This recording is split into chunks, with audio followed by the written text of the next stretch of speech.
Last মিনিটে আরও একটি গণিতের প্রশ্ন দেখব। দশম শ্রেণী প্রথম পর্যায়ক্রমিক মূল্যায়ন সংস্থার একটি প্রশ্নপত্র, যেখানে আমাদের প্রথমে রয়েছে সঠিক উত্তর নির্বাচন করো 1 × 6। যে প্রশ্নপত্র শুরু হয়েছে, একটি মেশিনের মূল্য এক্স টাকা প্রতি বছর 8% সমহারে ক্ষয় হলে 2 বছর পরে মেশিনটির মূল্য কত হবে। দেখো, নেক্সটের প্রশ্ন অর্থাৎ 2-এর দাগের যে প্রশ্ন, কি এর মান কত হবে এটা বলেছে। অবশ্যই দেখবে প্রতিটি প্রশ্নপত্র এখানে গুরুত্বপূর্ণ রয়েছে। 6-এর দাগের যে অঙ্ক বলেছে, 3টি অসমরেখ বিন্দু দিয়ে বৃত্ত অঙ্কন করা যায়, কটি বলেছে তোমাকে এখানে বলতে বলেছে।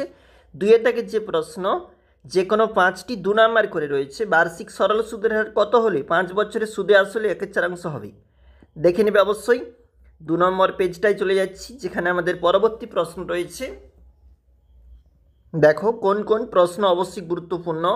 17 সেন্টিমিটার দৈর্ঘ্যের ব্যাসার্ধ বিশিষ্ট বৃত্তের যে জ্যা কেন্দ্র করে দূরত্ব 8 সেমি, তার দৈর্ঘ্য নির্ণয় করো।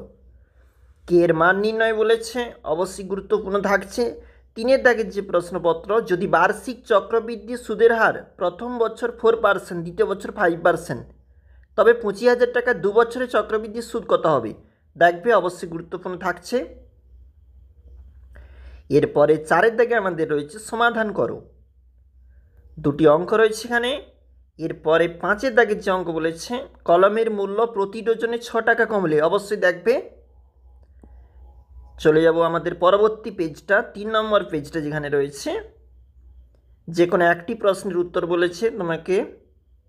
দেখবে, প্রমাণ করো ব্যাস নয় এরূপ কোনো জ্যাকে যদি বৃত্তের কেন্দ্রগামী কোনো সরলরেখা সমদ্বিখণ্ডিত করে, তবে সরলরেখা জ্যাটির উপর লম্ব হবে। দেখবে অবশ্যই গুরুত্বপূর্ণ রয়েছে।